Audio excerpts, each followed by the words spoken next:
Shalom, selamat pagi saudaraku yang terkasih, para pencinta renungan The Message saudaraku. Saudaraku, pagi hari ini saya ingin melanjutkan tentang relationship, hubungan. Saya diingatkan Tuhan dengan fakta di lapangan bahwa banyak sekali yang masuk di dalam sebuah hubungan yang toksik. Kalau boleh saya katakan, possessive relationship. Hubungan yang posesif dari pasangan yang kita miliki. Maka pertanyaannya, kalau pasanganku posesif, apa yang harus kulakukan? Itu yang seringkali menjadi pertanyaan di dalam setiap benak manusia yang menjalin hubungan relasi, baik pernikahan, baik pacaran. Itu seakan-akan mereka terpenjara dan mereka tidak bisa berkata-kata dengan hal itu. Tetapi di batin mereka berkata, aku masuk di dalam sebuah relasi yang tidak sehat. Tidak jarang juga orang merasa terpenjara dengan ini semua, saudaraku.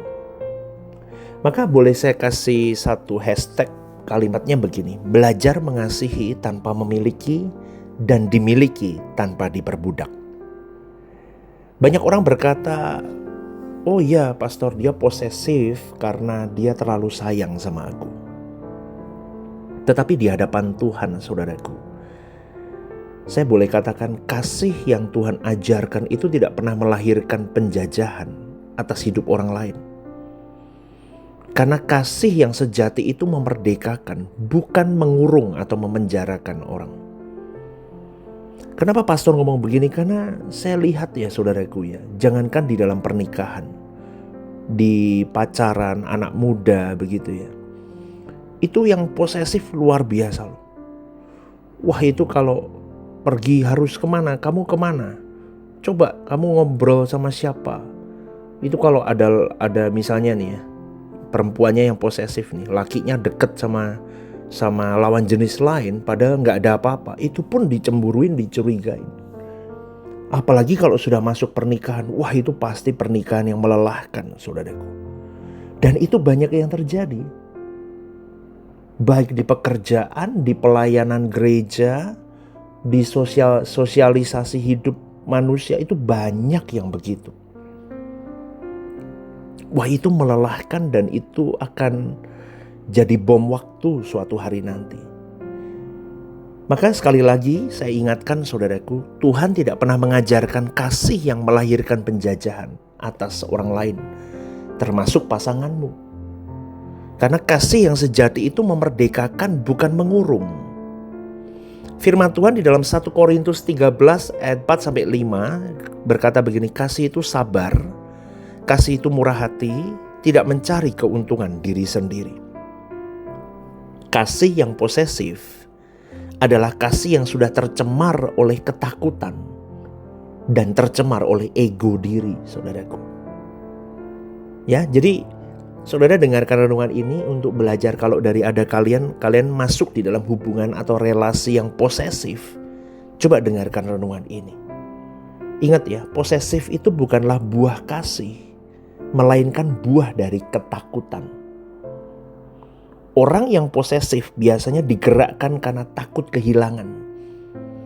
Aku takut kehilangan pasanganku, makanya dia kurung pasangannya begitu luar biasa. Dia borgol pasangannya.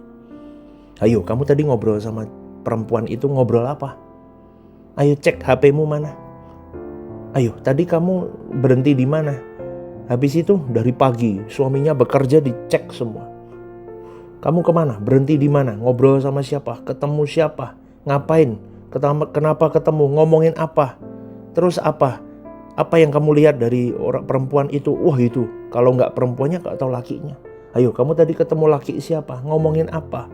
Kenapa? Kenapa harus ketemu? Waduh, ngeri saudaraku. Dan itu terjadi. Kenapa? Karena mereka didasari, digerakkan oleh takut kehilangan. Atau mungkin ya karena luka batin dulu pernah dikhianati atau apapun yang belum selesai. Dan itu dilanjutkan luka itu kepada pasangannya yang baru. Atau dia insecure, saudaraku. Apalagi kalau ada yang lebih cantik atau yang lebih ganteng dari dirinya, deket-deket sama pasangannya. Waduh, itu insecure sekali.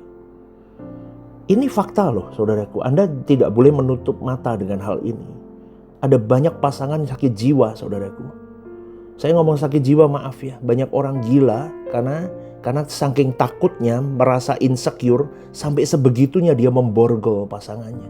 Itu hubungan yang tidak sehat. Atau kemungkinan, pastor, saya sebagai hamba Allah, saya ngomong mungkin ada keinginan untuk menguasai pasangan. Ini bukan dosa yang selalu disadari, tetapi kondisi batin yang belum dibereskan tuntas sepenuhnya oleh kebenaran. Jadi kalau menurut saya pribadi saudaraku, masalah utama manusia itu bukan perilaku, tapi pusat hidupnya yang salah.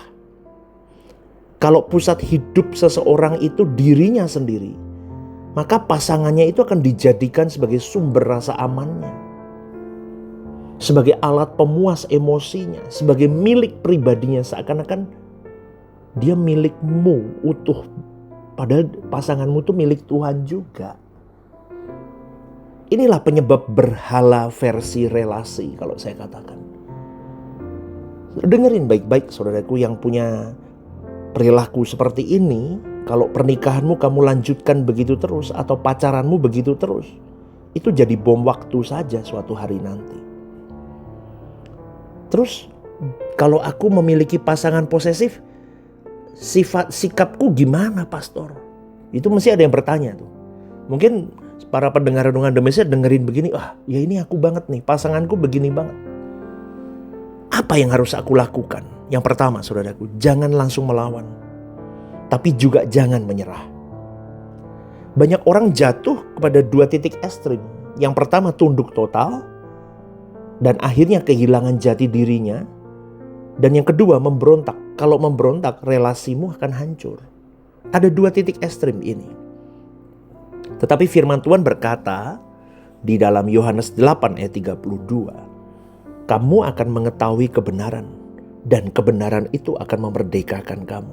Kalau kamu punya pasangan begitu saudaraku, jangan melawan dulu, tapi juga jangan menyerah.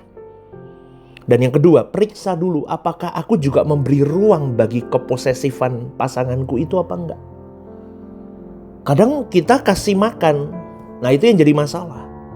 Kadang kita menikmati diri dikontrol karena merasa diperhatikan. Kalau dalam bahasa anak muda sekarang memang kitanya pick me, mau diperhatiin terus. Jadi kasih makanan pasanganmu yang posesif itu jadi tambah rusak. Kamu rusak, dia rusak. Pick me, pinginnya diperhatiin terus. Kalau nggak diperhatiin rasanya ada yang kurang. Makanya saya bilang, orang kalau menikah itu harus sama-sama sudah dewasa di dalam Tuhan. Jangan orang sakit jiwa menikah dengan orang sakit jiwa. Gawat saudaraku. Gawat, betul. Kalau nggak beres ya, memahami kebenaran dengan benar, hidup tenggelam dalam Tuhan, pusat kehidupannya Tuhan, ya jadinya ada failure begini. Benar, ini fakta. Saya semakin dalam dengan Tuhan, saya semakin mengerti bahwa kenapa banyak failure di dalam pernikahan. Karena sejak pacaran pun mereka memilih orang-orang yang sudah salah. Dirinya pun salah.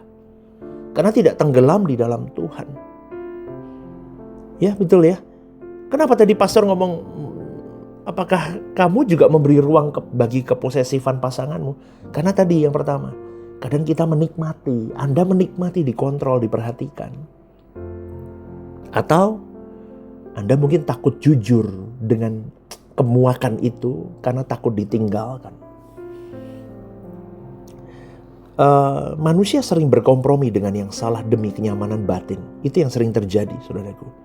Maka sekali lagi, keterbukaan adalah awal dari pemulihan. Relasi yang tidak jujur sejak awal akan menjadi penjara di kemudian hari. Periksa dulu, kamu memberi ruang gak? Lah ini pertanyaannya. Ingat ya, relasi yang tidak jujur sejak awal akan menjadi penjara di kemudian hari. Bagaimana? Yang ketiga, hadapkan relasi ini kepada standarnya Allah, bukan pada perasaan. Ukuran kita bukan aku nyaman apa enggak ya, aku masih bisa bertahan apa enggak ya, bukan. Tetapi apakah relasiku ini menolong kami berdua semakin serupa Kristus apa enggak? Kalau relasimu menjauhkan dari panggilan hidup, semakin mematikan pertumbuhan rohanimu, semakin mematikan nuranimu, maka ada yang salah dengan pusat relasi itu. Itu 3 poin itu. Coba saudaraku, kalau kamu punya pasangan posesif tadi, pertama, jangan langsung ngelawan, tapi juga jangan menyerah. Periksa dulu, Anda kasih makan gak itu, memberi ruang gak bagi keposesifan pasanganmu. Dan yang ketiga, hadapkan semua ini ke standarnya Allah, bukan kepada perasaan. Maka kasih Kristus tidak, karena ingat ya, kasih Kristus tidak pernah memiliki tapi menyerahkan. Yesus mengasihi murid-muridnya, tetapi dia tidak mengontrol mereka. Dia tidak memaksa mereka tinggal. Bahkan ketika mereka meninggalkan Yesus semua, Yesus tetap berkata kebenaran, bukan manipulasi. Yohanes 6 ayat 67 berkata, apakah kamu tidak mau pergi juga? Yesus berkata begitu kepada muridnya. Ingat ya, kasih yang sejati, kasih yang benar di hadapan Allah adalah kasih yang memberi kebebasan untuk memilih, meskipun beresiko disakiti. Maka sekali lagi saudaraku, kalau Anda punya hubungan seperti ini, pertanyaannya begini, apa yang Tuhan mau bentuk dalam diriku melalui relasi ini? Menurut suara kebenaran berkata begini, setiap relasi adalah alat Tuhan untuk membentuk manusia rohani. Bukan sekedar sumber kebahagiaan. Tuhan mungkin sedang melatih keberanian untuk berkata benar. Mungkin Tuhan juga sedang memurnikan motivasi mengasihimu, mengajar batas-batas yang kudus, dan membebaskan dari ketergantungan emosional. Saudaraku, relasi yang sehat lahir dari 2 pribadi yang sudah lebih dulu utuh di hadapan Tuhan. Sekali lagi, saya dengan rendah hati, dengan kasih mengasihi kalian semua. Jemaat Rehoboth Semarang, para pencinta renungan The Message. Jangan borgol pasangan. Milikilah hati yang aman di hadapan Tuhan. Aku takut kehilangan pasanganku. Suatu hari pasanganmu akan meninggalkanmu, atau kau akan meninggalkan pasanganmu, karena maut pasti memisahkan. Ayo dewasa saudaraku. Aku takut nanti ada pihak ketiga, ada ini dan itu. Kalau kalian berdua punya komunikasi baik, bangun mesbah, hidup jujur, hidup di dalam kekudusan Tuhan, punya hubungan dekat dengan Tuhan, melakukan hal-hal positif bersama dengan pasangan, saya kira saudaraku, tidak mungkin terjadi akan hal itu. Belajar untuk memberikan ruang kepada pasanganmu untuk hidup untuk Tuhannya juga.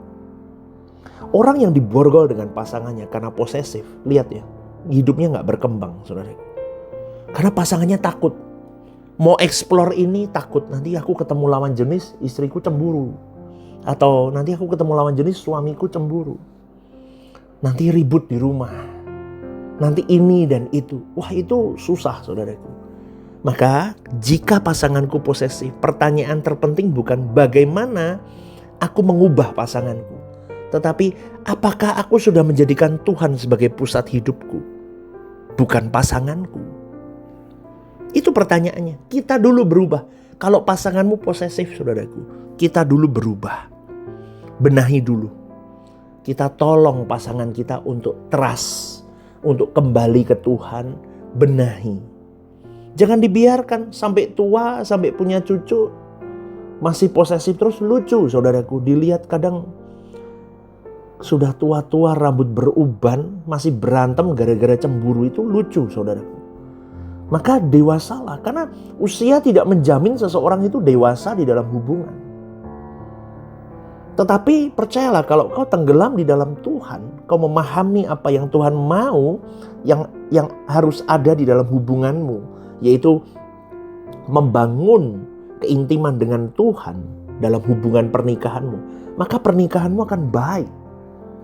Pernikahanmu akan jadi proyek percontohan bagi banyak generasi di bawahmu. Jangan nanti anak menantumu lihat kamu cekcok gara-gara cemburu. Hal-hal yang gak perlu saudaraku. Maka sekali lagi serupa dengan Kristus itu dimulai dari hal-hal kecil. Kalau di GSK ini selalu diajarkan bagaimana memiliki paradigma, pikiran, perasaan, kehendak seperti Yesus itu berkehendak. Tetapi saya breakdown-kan begini. Karena bagaimana kau bisa memenangkan hidupmu seperti Yesus kalau kau tidak detail dengan hal-hal kecil yang terjadi di dalam 24 jam 7 hari dalam lingkungan hidup manusia pada umumnya. Dan itu tidak pernah diangkat topik-topik itu. Saya angkat topik ini karena ini fakta, saudaraku. Pelayanan juga dicemburuin. Takut dengan ketemu si A, ketemu si B. Oh, itu lebih ganteng, nanti istriku jatuh cinta gak ya sama dia? Loh, lucu kan? Nanti suamiku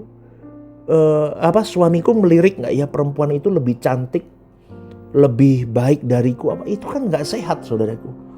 Karena kasih yang sejati itu didasarkan dengan tidak mengurung, tetapi belajar saling memberi kepercayaan. Di dalam kepercayaan itu ada tanggung jawab. Tanggung jawabnya bukan karena hubungan dengan pasangannya, tanggung jawabnya juga kepada Tuhannya. Itu dibutuhkan kedewasaan. Maka di mana roh Allah berada, di situ ada kemerdekaan. Itu kata 2 Korintus 3:17. Maka sekali lagi, saudaraku, ayo bangun hubungan yang sehat di dalam pernikahanmu. Bagi anak-anak muda yang masih pacaran, bangun hubungan yang sehat, bukan hubungan yang posesif. Kamu tidak untuk mengurung pasanganmu, tapi tekan dirimu, hajar dirimu untuk hidup benar di hadapan Allah. Bagaimana menjalin hubungan yang baik di dalam pernikahan suatu hari nanti, yang sesuai dengan maunya Allah, bukan maumu. Karena belajar mengasihi tanpa memiliki dan dimiliki tanpa diperbudak, itu adalah koridor Allah yang benar. Amin, saudaraku. Semoga renungan ini membuka mata kita semua. Jangan anggap enteng, saudaraku. Oh ya sudahlah, mungkin istri-istri atau suami-suami lain juga sama seperti ini. Enggak, itu enggak sehat. Bukan kewajaran dunia yang menjadi standar hidup pernikahan kekristenan, tetapi standarnya Allah. Suami mengasihi istrinya seperti mengasihi dirinya sendiri. Istri tunduk kepada suaminya di dalam koridor Allah. Saling melengkapi, saling berkomunikasi dengan baik. Semuanya dibawa sebagai pusat hidupnya Tuhan, bukan pasangannya. Sehingga tidak diperbudak dengan ketakutan kehilangan pasangan. Sekali lagi, saudaraku, bertobatlah dan berubahlah. Saya mengasihimu. Renungan-renungan begini tujuannya untuk menyelamatkan pernikahanmu. Jangan kau simpan bom waktu di dalam pernikahanmu. Karena setiap orang punya perasaan. Setiap orang punya kehendak. Dan disitulah seharusnya pernikahan adalah tempat untuk meletakkan pikiran, perasaan, dan kehendak. Di shaping bersama-sama saling menolong antara suami dan istri untuk semakin serupa dengan Kristus. Maka pernikahan yang indah di bumi seperti di surga, itu sudah terjadi dalam pernikahanmu di bumi ini. Amin, saudaraku. Di bumi seperti di surga. Ingat baik-baik hal itu. Maka buat pernikahanmu di bumi seperti di surga. Bukan tentang kamu saja, tapi pasanganmu juga harus merasakan hal yang sama. Di bumi seperti di surga. GSKI Rehoboth Semarang, One Vision, One Heart for Harvesting. Tuhan memberkati.